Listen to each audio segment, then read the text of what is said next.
Assalamualaikum warahmatullahi wabarakatuh. Salam sejahtera, Mang Cek Becek Mirsa Pal TV, apa kabarnya? Dan kembali lagi kami menyapa dari studio Pal TV. Memang punya kita di program Jaksa Menyapa. Tentunya setiap edisinya akan menghadirkan edukasi hukum dan kita akan lebih mengenal, lebih dekat dari Kops Adiaksa tentunya yang ada di lingkup Kejaksaan Tinggi Sumatera Selatan. Dan hari ini bersama saya Hagai KND. Dan juga saya Permanda yang akan menemani Mang Cek Becek pemirsa Pal TV tentunya di Jaksa Menyapa, karena memang tema kita hari ini adalah meniti prestasi capaian unggul perdata dan tata usaha negara di Kejari Prabu Muli. Kita masih mengenal lebih dekat dengan Korps Adiaksa dari Prabu Muli dalam menyongsong masa depan yang lebih cemerlang. Langkah-langkah strategis terus ditempuh guna mempertahankan dan meningkatkan capaian unggul dalam bidang datun perdata dan tata usaha. Betul sekali. Dan karena kita bahas bidang datun, telah kita hadirkan tentunya di sini di studio Pal TV ada Kasubsi Datun Kejari Prabu Muli, ada Mbak Alvina Armando P. SHMH. Apa kabar, Mbak? Alhamdulillah baik. Wah, ini manggilnya apa nih, Mbak? Alvina, Armando atau saya? Boleh Alvina. Oh, bukan. Jangan. Bukan Cuma dua opsinya. Oh, cuma dua opsi ya. Boleh. Bahaya Hagai nanti ditangkap kamu. Oh, iya. Kan bisa di RJ tadi. Oh, iya. Bisa di RJ-in nanti ya. Baik, ini P-nya nih Putri ya, Mbak ya? Parensia. Oh, marga. Gabungan nama ayah, ibu, keluarga lengkap semua. Oh, iya. Wow, Alvina Armando Parensia Kainde ya. Oh, bukan enggak ya? dong. Enggak ada ya. Siap. Oke, sebelum kita masuk ke tema nih Mbak Vina untuk membahas mengenai kinerja capaian dari Datun sendiri, selaku Kasubsi dari Kejari Prabu Muli, kita mungkin mau kenalan dulu dengan Mbak Vina sendiri, karena ada pepatah mengatakan tak kenal maka tak sayang. Tak sayang maka tak Cinta. Oke, jadi kita kenalan dulu supaya lebih dekat tentunya dengan Kops Adiaksa. Terkhusus hari ini Sri Kandi banyak dari Prabu Muli, Asih. Betul. Silakan Mbak Vina mungkin disampaikan perjalanan karirnya di Kejaksaan kepada pemirsa Pal TV. Oke, terima kasih. Kalau perjalanan karir, saya itu masuk di Kejaksaan tahun 2014. Tugas pertama itu di Selat Panjang, Kepulauan Meranti di Riau. Wow. Jadi nyebrang jauh dari Palembang. Itu sampai dengan tahun 2016 akhirnya pendidikan jaksa, baru penempatan pertama bertugas akhirnya sebagai jaksa itu di Kejaksaan Negeri Prabu Muli. Awalnya jaksa fungsional, kemudian tahun 2018 baru jadi Kasubsi Pertimbangan Hukum di Datun sampai dengan sekarang. Oke, dari 2014 ya, hampir 10 tahun ya Mbak Vina? Iya. Oke, luar biasa. Dan dimulai dari Riau, emang aslinya mana nih? Aslinya campur, Palembang, Padang, sama keturunan Tionghoa. Oh, Blasteran berarti Blasteran, asli. Betul. Oke. Impor ya. Impor. Padang. Cindo. Oh, ini dari Cindo ya. Oke, pertanyaan pertama langsung nih. Mbak Vina, emang boleh jaksa secantik ini? Masuk lagi ya. Bukan itu ya. Kita langsung tanya mengenai mungkin struktural dari pihak Datun sendiri di Kejari Prabu Muli. Pastinya ini kan sebagai Kasubsi, ada kasihnya mungkin. Boleh dijelasin Mbak Vina? Kasih Datun di Kejaksaan Negeri Prabu Muli itu dijabat sekarang oleh Hendra Mubarok. Namun hari ini berhalangan hadir karena ada tugas lain. Kemudian Kasubsinya ada dua, saya Alvina, Kasubsi Pertimbangan Hukum, dan satu lagi ada Kasubsi Perdata dan Tun, itu namanya Vivin. Kemudian jaksa di Datun itu ada satu dan staf Datun ada dua. Kalau di Kejaksaan Negeri Prabu Muli susunannya gitu. Itu strukturalnya ya. Nah, sekarang faktor utama di balik kesuksesan Kejaksaan Negeri Prabu Muli ini dan juga dalam mencapai prestasi di bidang hukum ini, apa sih yang menjadi faktor utamanya? Oke. Prestasi ya. Kalau bicara prestasi, alhamdulillah Kejaksaan Negeri Prabu Muli di bidang Datun itu selama ini dipercaya oleh pemerintah, BUMN, BUMD, dan masyarakat Kota Prabu Muli untuk memberikan jasa layanan di bidang Datun. Alhamdulillah.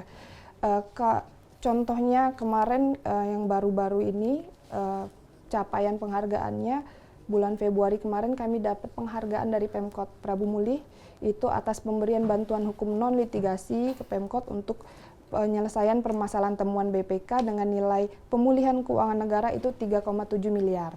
Wow. Oh, dari Datun semua itu? Ya, itu penghargaan yang terakhir yang baru-baru ini.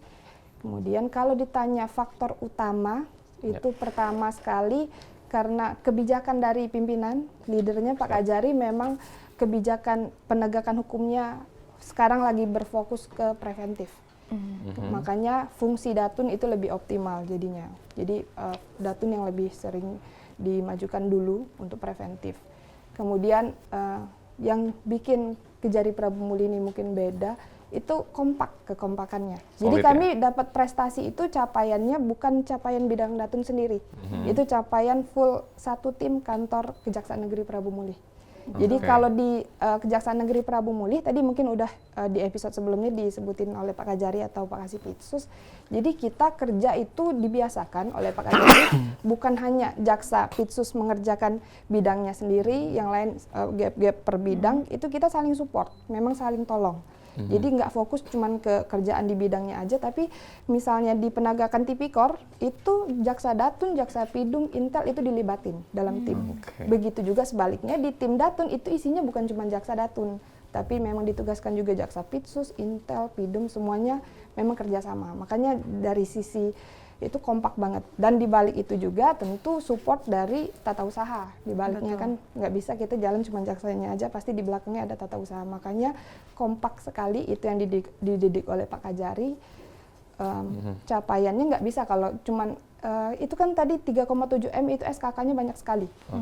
Kalau cuman tim datun sendiri itu nggak akan selesai. Makanya kita memang kerjain sama-sama satu kantor semuanya. Luar biasa ya, 3 faktor yang menyebabkan kesuksesan di balik kesuksesan Kejari Prabu Muli, yaitu kebijakan pimpinan yang terus menekankan upaya preventif, pencegahan, lalu tim yang kompak, yang solid ya, luar biasa. Kelihatan memang dari tadi timnya kompak ini ya sih, saling mensupport. Tepuk tangannya paling kencang nih Prabu Muli ini ya, dibanding yang lain ya. Tim horenya banyak ya. Tim horenya banyak, dan support tentunya dari bagian TU ya. Betul sekali. Ini kekompakan ini berarti menjadi the key of the match ya. Ini luar biasa sekali. Nah, bagaimana nih? Banyak sekali pelayanan-pelayanan atau tusi ya, kewenangan-kewenangan dari datun ini yang sebenarnya in touch langsung ke masyarakat. Namun tusi atau kewenangan-kewenangan dari datun ini di kalangan masyarakat, di masyarakat umum itu belum terlalu familiar. Bagaimana Mbak Vina menanggapi itu? Benar sekali. Jadi kalau tentang datun ini masyarakat belum familiar. Masyarakat belum familiar, begitu juga sama pemerintah dan BUMN, BUMD. Makanya datun itu harus lebih aktif sebenarnya. Karena kita kan base-nya pelayanan ya, jasa pelayanan. Makanya lebih ke bagaimana mengenalkan datun, awalnya kayak gitu. Makanya strateginya kita biasanya memang udah di-plotting. Time schedule-nya, kayak dari awal kita ada pelayanan hukum, di situ kita lebih karena belum berjalannya kegiatan pendampingan, misalnya ini kayak ini di awal-awal tahun itu kita lebih fokus ke pelayanan hukum dulu, fokusnya ke pencegahan, jadi kita banyak sosialisasi ke masyarakat atau ke pemerintah atau BUMN. Nah itu sering kita adakan acara-acara sama mitra-mitra datun untuk lebih mengenalkan dulu ini loh fungsi-fungsi datun. Jadi kalau istilah pasti mbaknya sering dengarnya JPU aja kan, JPU jaksa penuntut umum itu udah biasa ya, biasanya sidang nuntut perkara demikian rupa. Tapi kalau JPN itu pasti masyarakat masih jarang dengarnya. JPN itu jaksa pengacara negara. Jadi kalau jaksa di bidang datun lagi menjalankan tugasnya sebagai jaksa pengacara negara itu sebutannya JPN. Jadi ada JPU, ada JPN. Nah JPN ini yang fungsinya masyarakat dan pemerintah masih belum familiar. Jadi ada PR di situ, kami harus menyampaikan, memperkenalkan ini loh fungsi-fungsi kejaksaan itu luas banget sebenarnya, bukan cuma di penegakan hukum atau penindakan, tapi ada juga sisi datun, ada pencegahan di situ, ada pelayanan masyarakat, dan luas banget kalau di datun. Itu yang menjadi PR harus kita jelaskan ke masyarakat. Betul, dengan program-program yang ada, dengan sosialisasi yang dijalankan, apakah ini efisien?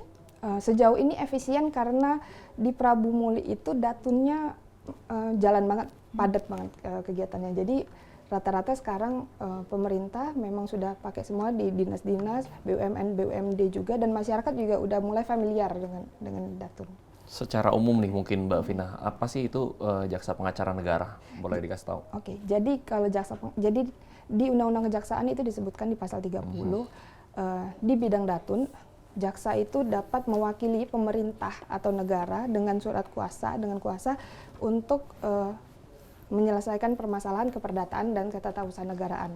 Jadi kita tuh sebagai kuasanya pemerintah atau negara. Jadi sama halnya kayak pengacara pada umumnya, bedanya yang jadi pemohonnya itu negara atau pemerintah. Tapi dalam arti luas, maksudnya pemerintah dan seluruh jajaran ke bawahnya, termasuk BUMN, BUMD sama anak perusahaannya. Itu kalau yang untuk diwakili sebagai kuasa. Oke. Itu JPN. JPN ya. Dan bedanya jaksa dan jaksa pengacara negara? Kalau Letak di jaksa situ. penuntut umum dia yang ditugaskan untuk menangani perkara Siap. pidana atau tipikor untuk disidangkan, kemudian penuntutan dan eksekusi. Oke, luar biasa. Nah, mungkin wewenang nih, sedikit wewenang dari jaksa pengacara negara. Karena tadi kita juga sempat ngobrol sedikit dengan Mbak Vina bahwa salah satunya itu adalah bahkan ada katanya demi kepentingan umum bisa melakukan pembubaran perkawinan.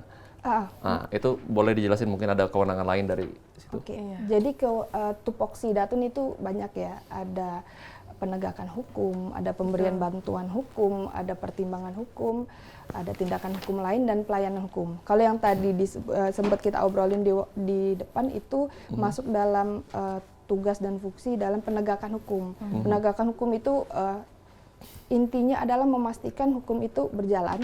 Ya. Dari sisi keperdataan dan ketatausanegaraan. Contohnya apa tadi disebutin itu pembatalan perkawinan. Jadi sebenarnya jaksa itu bisa mengajukan ke pengadilan pembatalan suatu perkawinan. Perkawinan yang seperti apa yang dibatalkan yang sebenarnya tidak sesuai dengan peraturan. Misalnya sesama jenis atau gimana. Itu bisa nanti yang gugat untuk dibatalkan perkawinan itu nanti dari jaksa pengacara negara, itu contohnya. Oke. Bukan perkawinan yang sah. Iya. Betul, sesuai Jadi undang-undang bukan ya. gugat cerai itu bukan, itu beda. Oke. Ini pembatalan ya. Termasuk di situ ada pembubaran PT, kepailitan perusahaan. Iya, itu Seperti apa mekanismenya, Mbak? Sama juga nanti kita kan kalau pilot itu kan untuk menentukan suatu perusahaan memang sudah pilot kan ada prosedur dan mekanismenya. Nanti setelah dipenuhi prosedurnya memang benar sesuai dengan aturan, memang perusahaan itu memang sudah pilot, kemudian kita yang ajukan gugatannya untuk dinyatakan Pilot. dan dibubarkan. Oke, Nah, luar ini biasa. kan kalau untuk wewenang dari Datun ini sendiri kan Mbak lebih fokus ke BUMD, terus itu mendampingi pemerintahan, BUMN dan lain-lain. Nah, kalau untuk pelayanan yang langsung bisa dirasakan oleh masyarakat selain berkonsultasi tentang hukum. Jadi gini, kenapa fokusnya tadi lebih sering disebut itu ke pemerintah, BUMN, BUMD segala macam, karena memang kalau tadi sesuai dengan pengertiannya, kalau JPN itu 4 fungsi yang di atas itu kan tadi 5 tupoksi yang sebutkan, 1 sampai 4 tuh memang hanya bisa diberikan ke negara atau pemerintah, yang bisa diwakili hanya pemerintah dan negara dan BUMN. Kalau masyarakat memang lebih kita ke pelayanan hukum. Memang judul dari tupoksinya itu pelayanan hukum, baik dari sisi sosialisasi, konsultasi dan segala macam kayak gitu. Masyarakat bisa baik secara lisan misalnya datang ke kantor, atau kami yang sosialisasi ke masyarakat, atau malah sekarang kan sudah bisa ada Halo JPN, bisa by gadget, itu langsung bisa masyarakat bisa konsultasi langsung. Tapi memang berdasarkan peraturan dan SOP-nya sejauh ini pelayanan yang bisa kita kasih ke masyarakat itu pelayanan hukum dari sisi kayak gitu. Ya, terkait konsultasi ya. Oke, luar biasa. Masih banyak hal yang akan kita bahas bersama dengan Mbak Alvina Armando selaku Kasubsi dari Datun Kejari Prabu Mulih. Jadi pemirsa jangan kemana-mana, kami akan segera kembali setelah yang satu ini.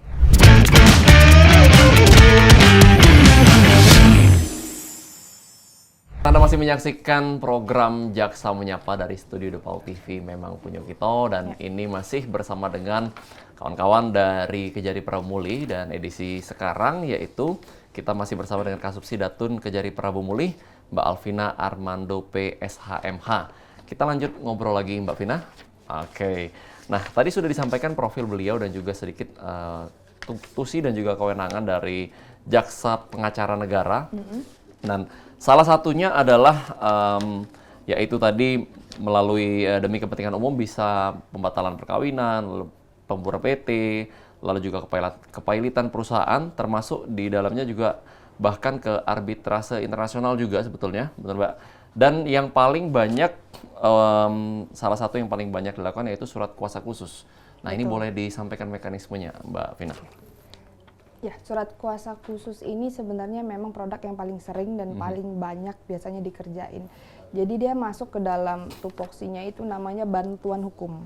Bantuan hukum itu seperti tadi saya sebutkan, itu JPN bertindak sebagai kuasa si pemohon. Dia harus bekerjanya di bawah surat kuasa khusus. Jadi pertama-tama pemohon harus mengajukan permohonan dulu ke Kepala Kejaksaan Negeri untuk mendapatkan bantuan hukum, dijelaskan juga permasalahannya apa. Nah, bantuan hukum ini kan dibagi lagi menjadi dua. Ada yang litigasi, ada yang non litigasi. Kalau litigasi itu berarti udah di tahap pengadilan. Kita bisa bantu sebagai kuasa, baik kita sebagai tergugat, mewakili tergugat, atau sebagai penggugat untuk mengajukan gugatan. Tapi kalau belum sampai ke tahap pengadilan, berarti kita masih di non litigasi. Biasanya metode yang digunakan itu dengan negosiasi. Jadi JPN nanti bertindak atas kuasa tadi sebagai negosiator. Ini yang sering SKK. Contoh yang tadi disebutkan juga yang Pemkot Prabu Muli atas pemulihan keuangan negara 3,7 M itu juga dari SKK. Jadi dari SKK kemudian mereka mengajukan ke kami sebagai mediator itu akan langsung setelah pengumpulan data nanti penyelesaiannya langsung ke pihak ketiga terkait atau pihak lawan dari pemohon. Kemudian dilaksanakan negosiasi dengan jaksa pengacara negara, kemudian diselesaikan bagaimana kesepakatan antara pihak itu untuk menyelesaikan permasalahan. Nah, di SKK ini kan fungsinya untuk pemulihan keuangan negara. Jadi fokus utama dari Datun itu rata-rata yang terbesar itu pemulihan keuangan negara. Maksudnya pemulihan keuangan negara itu kita di bidang Datun memulihkan, berarti yang nama memulihkan yang tadinya dari keuangan negara atau kekayaan negara yang nyangkut di pihak-pihak lain itu kita usahakan untuk kita pulihkan, kita tarik balik. Itu misalnya dari SKK. Nah, di Kejaksaan Negeri Prabu Muli ada inovasi dari Pak Kajari. Apa itu? Itu namanya Sipungar. Sipungar. Nah, Sipungar itu digitalisasi pemulihan keuangan negara. Yang tadi saya jelaskan mekanismenya di mana JPN akan berhubungan dengan si pemohon atau pemberi kuasa dan juga dengan pihak lawan atau pihak ketiga. Itu kan selama ini repot bolak-balik ke kantor kalau secara konvensional. Nah, tapi dengan kemudahan teknologi sudah dibikin inovasinya di Kejaksaan Negeri Prabu Muli itu bisa kita by aplikasi. Jadi via gadget setelah dibayar oleh pihak ketiga, dia bisa upload dokumen dengan handphonenya, kemudian dari pihak pemohon atau pemberi kuasa juga bisa langsung update di sana, dan yang paling penting Pak Kajari selaku user dia bisa kapan saja langsung kontrol. Bisa monitor di situ. Jadi dia monitor setiap saat, ini udah sampai mana tahapannya, makanya kenapa capaiannya bisa sampai tinggi 3,7 M itu setelah kita memang pakai aplikasi Sipungar. Sangat Berarti membantu sangat ya, Mbak efektif ya. Iya. Luar biasa. Jadi memang ini tugas mulia dari Datun Asih, terus Mbak Vina di sini sebagai Kasubsi, bahwa keuangan negara aja dipulihkan. Apalagi? Apalagi hati kita. Oh, iya. Bisa nggak memulihkan hati, Mbak? Agak berat ya. Agak berat ya. Nah, jadi ini banyak pasti MOU yang sudah dilakukan di Prabu Muli sendiri. Iya. Sudah sama BUMD atau pemerintah seperti apa nih? Nah, jadi kalau ada perbedaan di sini, kalau dulu itu di pemerintah kota itu kan masing-masing dinas kita MOU satu-satu dengan acara yang berkali-kali. Nah, di zaman Pak Kajari ini kita fokus langsung MOU itu terfokus dari langsung Pak Wali Kota, tapi dia langsung sebagai payung. Jadi ke bawahnya semuanya sudah sama saja udah menjalin kesepakatan kerjasama sama kejaksaan di bidang perdata dan tata usaha negara. Kemudian baru di luar itu BUMN sama BUMD lain-lain baru mengajukan MOU beda-beda di luar itu. Tapi kalau pemerintah itu langsung kita fokus satu payung di wali kota, pemerintah kota langsung ke bawahnya, jadi nggak harus satu-satu lagi MOU lagi enggak. Baik, ini luar biasa sekali. Nah, kalau untuk case sendiri di Prabu Muli ini terkait tentang tata usaha negara, kebanyakan itu sengketa antar perusahaan ke pemerintah atau sengketa perusahaan ke masyarakat malah? Oke. Kalau ini pemerintah apa BUMN? Semuanya. Kalau pemerintah ini, jadi macam-macam kalau di Prabu Muli. Yang memang yang tadi yang terbanyak itu kayak yang non litigasi itu antara pemerintah dengan pihak ketiga. Jadi kan swasta seperti itu yang paling banyak. Yang kedua itu ada juga antara BUMN dengan pemerintah. Jadi kan kalau misalnya pemerintah, itu kan kita nyebutnya plat merah, makanya yang didampingi itu pemerintah. Kalau pemerintah dengan bukan pemerintah, makanya kita sebagai kuasa itu bisa jadi kuasa tergugat maupun menggugat maupun negosiator tadi. Tapi kalau misalnya ini sama-sama plat merah, kita bukan pakai bantuan hukum, tapi jadi namanya tindakan hukum lain. Jadi beda. Kalau tadi kita kan berpihak tuh. Kalau kita tadi mendapatkan SKK, kita tentu menjadi kuasa dari si pemberi SKK. Tapi kalau terjadi sengketanya ini antara sesama plat merah, misalnya pemerintah sama pemerintah, atau pemerintah sama BUMN, BUMD, itu kita nggak boleh berpihak. Jadi kita posisinya di tengah-tengah. Itu nama nama fungsinya adalah tindakan hukum lain. Jadi peran yang kita ambil bisa jadi mediator, bisa jadi fasilitator. Jadi kita tengahin nih antara si pemerintah sama BUMN. Sudah pernah ada kasus itu? Sudah. Jadi di Prabu Muli kalau yang terakhir itu antara BUMD, Petrogas dengan pemerintah kota dengan nilai pemulihannya 1,2 M. Itu akhirnya kita damain dan keuangannya kembali dipulihkan lagi. Sebelumnya juga pernah antara pemerintah Kota Prabu Muli dengan PLN. Juga pernah juga pemerintah Prabu Muli, BPKAD sama PT KAI. Nah, jadi kalau kayak contoh-contoh kasus kayak gitu kita cuma bisa berada di tengah-tengah, kita sebagai mediator atau fasilitator. Kalau fasilitator kita hanya memfasilitasi mereka untuk bertemu untuk kemudian menemukan jalan keluarnya. Kalau kita mediator, kita yang lebih inisiatif untuk bantu cari jalan keluarnya sebaiknya gimana nih. Tapi tetap keputusan berada di mereka berdua. Kedua belah pihak ya.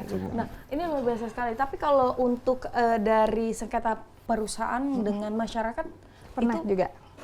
ini jadi di tindakan hukum lain atau di mana nih bagiannya? Karena pemerintah dengan masyarakat, ini misalnya pemerintah digugat, nah itu kita sebagai kuasa pemerintah. Tapi bukan berarti kita melawan masyarakat, bukan kayak gitu. Kita hanya membela dari sisi keperdataannya. Contohnya itu di Prabu Muli pernah BPN, BPN itu menjadi turut tergugat dalam kasus sengketa tanah. Jadi sengketa tanah pembebasan lahan untuk jalan tol sudah akan dibayarkan kepada pihak ABCD yang memang sudah memiliki SHM, jelas runutannya udah ditetapkan dengan mekanisme sedemikian rupa dari awal sampai akhir. Tapi kemudian pada saat sebelum pembayaran ada pihak lain ini nih yang muncul mengklaim bahwa tanah itu sebenarnya punya mereka. Selain dia menggugat sesama masyarakat tadi, sesama yang punya SHM, dia juga gugat BPN. Dia gugat bahwa SHM-nya itu nggak seharusnya tidak ada kayak gitu. Nah, karena BPN menjadi turut tergugat dalam perkara itu, BPN meminta ke Kejaksaan Negeri Prabu Muli untuk menjadi kuasa turut tergugat, dan alhamdulillah di perkara itu juga kita dimenangkan. Oh, tumpang tindih. Iya, kayak gitu. Jadi bukan lebih ke langsung jaksa lawan masyarakat, bukan Enggak, kayak ya. gitu. Berarti banyak menjalani fungsi sebagai mediasi ya. Iya, betul. Mbak Vina ya. Itu. Lalu di banyak fungsi dari Datun ini, kalau salah satunya yaitu legal opinion. Ya. Nah, itu seperti mekanismenya. Oke, jadi itu di fungsi Datun yang ketiga itu namanya ada pertimbangan hukum.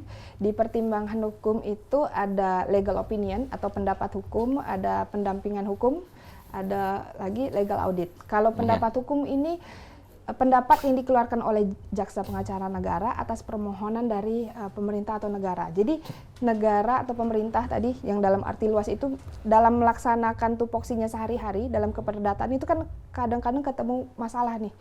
Tapi mereka kan belum tentu setiap susunannya tuh punya legalnya kan, belum tentu mereka paham tentang peraturan atau ketentuannya. Dalam mengambil keputusan atau untuk menyelesaikan permasalahan tadi kan mereka butuh bantuan pemikiran lah kayak gitu, analisa. Dalam hal ini mereka bisa minta tolong ke jaksa. Mereka cukup mengajukan permohonan ke kami, permohonan pendapat hukum namanya, bahwa kami menghadapi masalah begini-begini, jadi mohon analisanya bagaimana. Nah, setelah diajukan ke kami telaah, apabila disetujui oleh Pak Kajari, nanti kami analisanya cuma dari sisi yuridis normatif. Jadi kami cuma analisa dari sisi peraturan, kami jelaskan kalau berdasarkan peraturan begini kayak itu. Kami sampaikan kembali ke si pemohon, tapi sifatnya itu legal opinion itu bukan berarti mengikat, bukan berarti dia harus mereka nanya nih, kita cuma kasih solusi. Kalau dari peraturan tuh gini-gini, bukan berarti mereka harus menjalankan sesuai dengan yang LO yang kita keluarin, enggak. Kita jadi itu hanya kita nggak intervensi, itu nggak boleh. Jadi mereka hanya berdasarkan LO kita tadi itu menjadi pertimbangan mereka untuk menyelesaikan permasalahan yang mereka hadapi.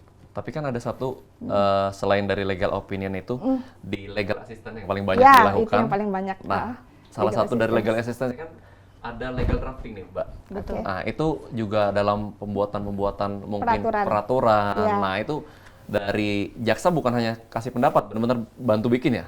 Ya, jadi sama halnya dengan legal opinion. Jadi kalau legal opinion hanya terhadap suatu permasalahan diajukan, kita cuma bantu analisa. Tapi kalau legal assistance itu kita benar-benar dampingi. Jadi dari bisa di tahapan kegiatan tertentu, bisa dari awal sampai akhir.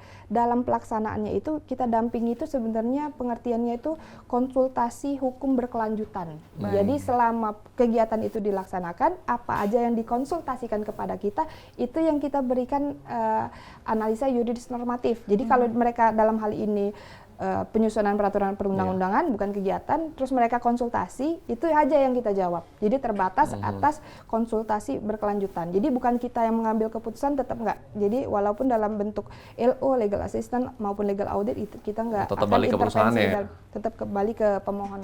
Betul sekali. Nah, kalau ini berlaku juga nggak ke masyarakat dengan konsultasi-konsultasi hukum yang diberikan? Sama halnya dengan masyarakat, jadi sifatnya karena mereka konsultasi, kita hanya jelasin bahwa kalau dari sisi aturan itu begini-begini. Mengenai bagaimana pelaksanaan itu kembalikan kepada si masyarakat sendiri. Nah, bagaimana kalau misalnya nih, ini masyarakat ini lagi memang terjerat kasus, objeknya lagi terjerat kasus, cuma memang sudah proses. Apakah di tengah-tengah perjalanan masyarakat ini baru tahu nih dengan adanya program atau mungkin pelayanan-pelayanan yang ada di Datun dan dia menggunakan itu, apakah bisa? Masyarakat mengajukan ini dalam hal apa? Dalam hal misal ada kasus mau konsultasi, tapi ini sudah di tengah jalan nih kasusnya. Jadi karena yang namanya konsultasi, kita tetap memberikannya dalam bentuk konsultasi ya. Kita nggak akan intervensi sampai ke kasusnya.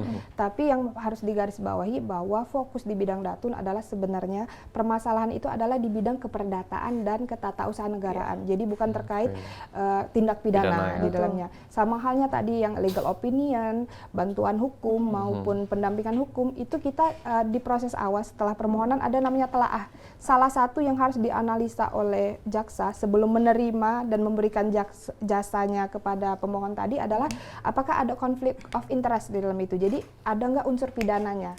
Jadi kalau sudah ada unsur pidana, itu jaksa pengacara negara nggak akan masuk karena udah ranahnya udah beda. Di screening dulu berarti ya? Iya, jadi di awal kita udah telaah dulu. Screeningnya ketat ya, luar biasa. Jadi memang banyak sekali layanan hukum yang diberikan dari pihak Datun sendiri. Ada legal opinion, legal assistance, mediasi terkait juga alternative dispute resolution, dan juga legal audit. Kita akan bahas lagi menarik ini dengan Mbak Vina. Makin banyak hal-hal baru yang kita pelajari terkait dengan keperdataan dan tata usaha negara dari Kejari Prabu Mulih. Bang Cek jangan kemana-mana, kami akan segera kembali.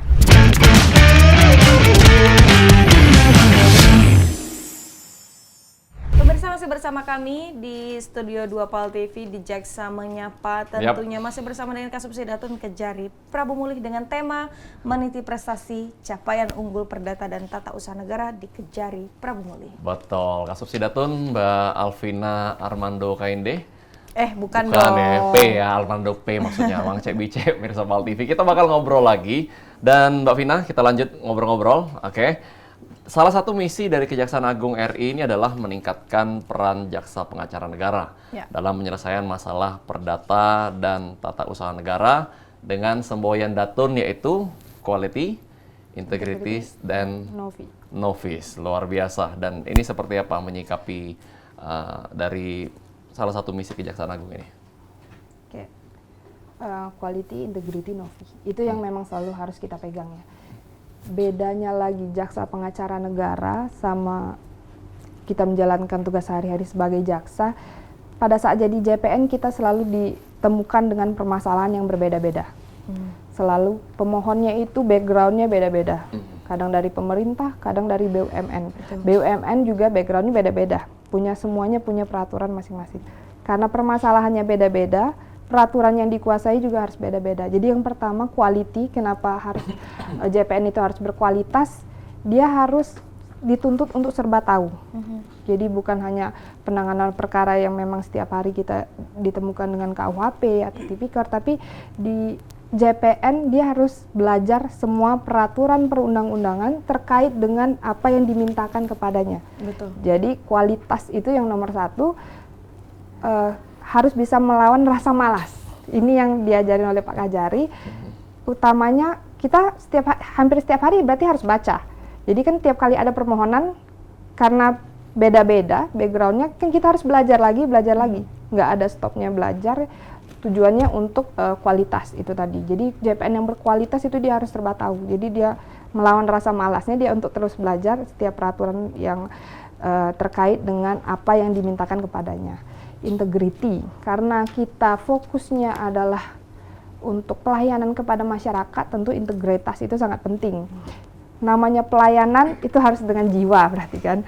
Jadi kita kadang dengan jumlah misalnya tadi SKK atau pendampingan hukum yang lumayan banyak sekali, sebenarnya waktu kan gimana kita harus bisa manage tetap optimal kayak gitu demi integritas kan, dan jangan itu akan sangat rentan dengan celah-celah untuk bergeser ke masalah yang non teknis, tapi kita tetap harus pegangan sama SOP, itu integritas. Makanya kenapa tadi disebutkan juga kita tidak boleh mempengaruhi dalam pengambilan keputusan. Contohnya aja rata-rata kalau pendampingan kegiatan itu kan terkait dengan pengadaan barang dan jasa.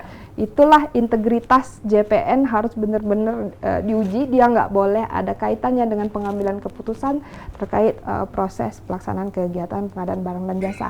Yang terakhir, Novi, karena kita pengacara dari negara, itu tadi dengan jiwa, bukan pengacara swasta yang dari jasanya dibayar berdasarkan dengan uang, itu yang membedakan JPN sama pengacara swasta. Jadi kita dalam melaksanakan bantuan hukum sebagai kuasa itu kita nggak ada istilahnya uang menang atau apa, itu dilarang di JPN gitu. Oh baik, uang menang tidak ada, apalagi uang kalah ya kayak gitu. Uang panas ada nggak, uang panas? Uang panas masih bisa didinginin kalau uang panas ya. Uang kalah itu yang nggak ada solusinya. Nah, ini bagaimana tuh untuk melakukan evaluasi nih di bidang Datunin sendiri kalau di Kejari Pramuli? Evaluasi, kalau evaluasi itu sistemnya sudah pasti memang karena kami sistemnya komando kan berjenjang dari pelaksanaan setiap kegiatan itu. Evaluasinya pertama tentu melalui Kasubsi dulu, nanti berjenjang naik ke Kasih, ke Pak Kajari, sampai ke sekarang semua kegiatan itu kan dilaporkan sampai ke Kejati. Jadi evaluasi itu berjenjang, berlapis-lapis, dan kalau yang tadi khusus pemulihan keuangan negara itu evaluasi bisa Pak Kajari kapanpun dia ngevaluasi by gadget. Adakah tolak ukur keberhasilan? Tolak ukur keberhasilan kalau SKK itu selesainya adalah apabila kedua belah pihak tadi udah berhasil didamaikan misalnya, atau ada penyelesaian. Kalau ke pendampingan hukum itu lebih ke kegiatannya berjalan sampai dengan selesai itu sesuai dengan peraturan perundang-undangan. Kalau udah sampai di situ rasanya itu udah cukup untuk sebagai tolak ukur kami. Dan juga pengembalian uang negara pastinya ya. Iya. Uang negara tadi ya. Oke, nah kalau misalnya nih Mbak Vina, ketemu stakeholder yang tidak transparan, seperti apa kita menyikapinya? Nah, itu dia. Jadi peran penting dari pemohon atau mitra Datun atau masyarakat itu data dan dokumen. Jadi Datun ini atau JPN itu bekerja kan by data yang diserahkan oleh si pemohon tadi. Baik. Si pemohon harus aktif dalam menyerahkan data, dan data yang diserahkan itu harus yang sebenar-benarnya. Jadi ada kita batasan, dalam contohnya dalam pemberian LO itu kita ada klausul namanya batasan. Jadi JPN itu menganggap data yang diserahkan oleh si pemohon tadi kepada kami itu adalah data yang sudah benar. Jadi kami nggak menilai lagi data itu, tapi kami hanya bekerja based on data yang diserahkan kepada kami. Jadi kalau sampai si pemohon ternyata data yang disampaikan kepada kami tidak lengkap atau justru tidak benar, itu adalah di luar dari tanggung jawab JPN. Oke. Gitu. Tapi tetap akan memberikan pelayanan sebagai mediator dan ya juga... kita analisa tetap by data yang diserahkan kita aktif nih nanya. Tapi kalau sampai datanya ditutup-tutupi apalagi tidak benar, itu udah di luar dari tanggung jawab dari kita cuman analisanya sesuai data yang diberikan ke Mbak Vina, menarik kalau misalnya kita sudah melakukan pendampingan nih dengan badan pemerintah, BUMD misalnya. Nah, namun di tengah jalan ditemukan fakta bahwa memang terjadi korupsi. Nah, kira-kira sikap apa yang diambil oleh Jaksa Pengacara Negara? Jadi di Peraturan Kejaksaan RI nomor 7 tahun 2021 itu disebutkan apabila dalam prosesnya pelaksanaan pendampingan hukum kemudian ditemukan di situ ada perbuatan yang udah mengarah kepada pidana, itu kita bisa menghentikan pendampingan hukum. Setelah kita menghentikan pendampingan hukum, kita infokan, kita bersurat malah ke misalnya itu kan dinas, kita akan bersurat sampai kepada wali kota untuk memberitahuan bahwa atas kegiatan ini udah kita cut, pendampingan hukumnya udah kita putus karena terindikasi ada pelanggaran di situ. Pernah nggak? Pernah Kejaksaan Negeri Pramumbuli 1 kali di zaman kepemimpinan Pak Kajari Roy Riyadi, itu pun karena yang duluan menyadari kayaknya ada indikasi pelanggaran hukum itu memang Pak Kajari langsung. Jadi perintah dari Pak Kajari itu kita cut. Lalu penyelesaiannya gimana tuh? Itu setelah itu kan jadi gini, di bidang Datun, JPN itu kerahasiaan data yang kita terima oleh pemohon itu harus di-keep hanya di Datun. Dalam hal ini kita nggak boleh data ini kita sebarin ke pihak lain. Tapi kemudian bukan berdasarkan by data yang ada di Datun, kemudian apabila ada laporan dari luar atau apa, baru ditindaknya melalui jalur yang itu. Jadi bukan karena JPN-nya yang ngasihin data gitu. Baru penyelesaiannya melalui mekanisme lain. Oke, luar biasa ya memang Pak Kajari ini memang berkutat terus di bidang pidana khusus ya. Jadi hal-hal yang berbau seperti itu Dari awal penciumannya tajam. Dari awal udah langsung ini kayaknya nggak bener nih. Nggak benar udah ini enggak ya. Luar biasa. Mbak, kita bicara in case nih, kalau misalnya terjadi kasus perdata tapi asetnya itu di luar negeri. Oke. Nah, seperti apa itu penyelesaian nanti? Penyelesaiannya kita bisa ini aset pemerintah dari luar negeri ya. Kita bisa pakai arbitrase, tapi sejauh ini belum pernah sih karena jarang di Indonesia juga jarang ya. untuk sampai gugat sampai keluar itu pakai mahkamah luar atau sampai ke arbitrase itu jarang. Tapi bisa mekanisme. Ada mekanismenya ya. Ya. Ada mekanisme di situ. Biasa, ya. Nah, kalau terkait di wilayah hukum Kejari Prabumulih ini, Mbak, pelayanan ini kan terus kalau di daerah tuh kita masyarakatnya mungkin kurang terjamah lah ya, kurang paham lah, belum terlalu melek hukum. Itu bagaimana tuh tantangannya tuh? Oke, jadi tantangan ke masyarakat yang jauh di luar, sedangkan kita kalau misalnya ke pelayanan masyarakat kan lebih mereka yang nanya. Kalau kami untuk menjamah itu kami manfaatin dari mitra-mitra Datun. Jadi kita adakan acara sama yang memang dinas-dinas terkait yang memang sudah dinas Datun, sudah ada kerjasama sama Datun, itu kita bikin acara. Misalnya kita sosialisasi kemana sampai jauh, dan di situ di dalam acara itu juga kan melibatkan masyarakat. Jadi bukan masyarakat yang mengajukan, tapi efek karena kami kerja sama-sama mitra tadi, imbasnya adalah jadi pelayanannya sampai ke masyarakat. Informasinya mulut ke mulut ya. Ya. Masyarakat diundang. Jadi memang kami misalnya kerjasamanya sama dinas apa, nanti bikin acara sosialisasi kemana-mana. Itu Pak Kajari itu keliling biasanya narasumber kemana-mana. Itu nanti dalam acara kan masyarakat diundang. Betul. Dari lapisan masyarakat, dari RT atau camat atau apa sebagai peserta. Jadinya informasinya nyampe, cuman yang memintakan ke kami tadi kerjasamanya baik mitra Datun. Mitra Datun, cuman ya. nyampenya sampai ke masyarakat. Untuk memberikan literasi kepada masyarakat ya. Gitu. Nah, bagaimana dengan program tematik dari Pak Kajati terkait KIA dan akta? Sejauh ini bagaimana? Itu kegiatan inisiasi dari Pak Kajati langsung, jadi terkait akta dan KIA ya. Jadi kan sebenarnya anak itu hak-haknya dijamin dari Undang-Undang Dasar dan kita sudah ratifikasi konvensi hak anak. Itu bahwa salah satu hak anak yang harus dijamin adalah mereka mendapatkan dokumen-dokumen dan untuk tujuan pendidikan mereka. Sayangnya tidak semua anak itu punya kemudahan yang sama untuk memperoleh dokumen-dokumen tersebut. Alhamdulillah dengan inisiasi dari Pak Kajari langsung diperintahkan ke seluruh Kejari Satker di Sumsel, itu kita langsung kerjasama dengan pemohonnya Dinsos, jadi Dinsos kemudian memintakan permohonan ke kami untuk didampingi prosesnya, kami kerjasamanya kemudian ke Dukcapil, dan sekarang akan melebar lagi ke Dinas Pendidikan untuk mendata anak-anak ini dari panti-panti atau yang tidak mampu, yang memiliki kesulitan untuk memenuhi dokumen-dokumen tadi. Karena apa? Penting sekali, dokumen itu akan berguna ke depannya untuk mereka melanjutkan pendidikan dan sebagainya. Tujuan utamanya adalah pemenuhan hak-hak anak sebagaimana di Undang-Undang Dasar sama Konvensi Hak Anak. Saat ini bagaimana implementasi dari program Kalau itu? di Datun itu udah berjalan dari awal tahun kemarin, jadi totalnya kalau yang kemarin udah dicetak itu 500 akta kelahiran. Ini cetakan proses pertama 500 akta kelahiran dan 500 KIA. Tapi dengan berjalannya ini kan program berkelanjutan. Jadi kita tetap ongoing terus, tiap kali kita masih tetap kumpulin lagi data-datanya anak yang masih selama masih terdata, anak yang belum punya itu kita lanjut terus. Yang tadi yang pertama 500 jadinya 1000, yang tambahan sepengetahuan saya terakhir itu 300-an yang dari panti asuhan saja.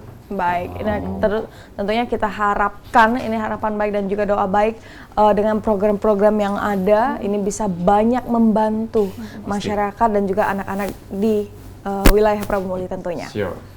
Setuju sekali, asik. Dan nggak terasa memang kalau ngobrol sama orang cantik, waktu cepat berlalu ya.